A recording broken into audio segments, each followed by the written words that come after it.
Imagine करो, पैसा जो बैंक के बिना ट्रांसफर हो जाए, दुनिया के किसी भी कोने में, कभी भी। Sounds crazy? इसी को कहते हैं क्रिप्टो। लेकिन असली सवाल ये है, अगर बैंक नहीं है तो फिर ट्रांजैक्शन को वेरीफाई कौन करता है और लोग इस पर ट्रस्ट क्यों करते हैं? चलो सिंपल लैंग्वेज में समझते हैं। क्रिप्टो या क्रिप्टो करेंसी एक डिजिटल मनी है। मतलब ये फिजिकल नोट या कॉइन नहीं होता, ये ऑनलाइन होता है और मोस्टली किसी गवर्नमेंट या सेंट्रल बैंक के कंट्रोल में डायरेक्टली नहीं होता।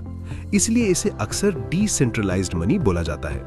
अब आता है मैजिक वर्ड, ब्लॉकचेन। सिंपल तरीके से समझो, ये एक डिजिटल रिकॉर्ड बुक है जहां हर ट्रांजैक्शन लिखी जाती है।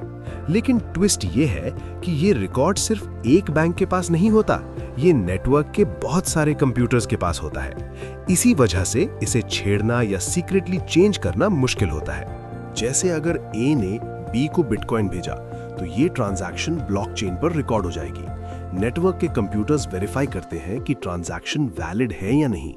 वैलिड हुई तो ब्लॉक में ऐड हो गई। अब सबसे इंपॉर्टेंट चीज, वॉलेट और प्राइवेट की। क्रिप्टो वॉलेट को अपनी डिजिटल लॉकर समझो और प्राइवेट की वो उस लॉकर का सीक्रेट पासवर्ड है। अगर प्राइवेट की किसी और के हाथ लग गई तो आपका क्रिप्टो रिस्क में पड़ सकता है। लोग क्रिप्टो इसीलिए खरीदते हैं क्योंकि कुछ लोगों को लगता है कि फ्यूचर में इसका यूज और वैल्यू दोनों बढ़ सकते हैं। कुछ लोग फास्ट ग्लोबल ट्रांसफर्स के लिए यूज करते हैं और कुछ लोग सिर्फ इन्वेस्टमेंट के पर्पस से। लेकिन ध्यान रहे, क्रिप्टो में बहुत ज्यादा रिस्क भी होता है।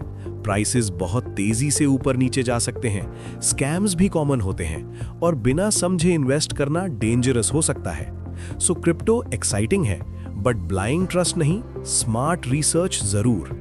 तो सिंपल वर्ड्स में, क्रिप्टो इंटरनेट का डिजिटल पैसा है, ब्लॉकचेन उसका रिकॉर्ड सिस्टम है और प्राइवेट की उसकी सिक्योरिटी। अगर चाहो नेक्स्ट वीडियो में मैं बताऊंगा बिटकॉइन और इथेरियम में डिफरेंस क्या है।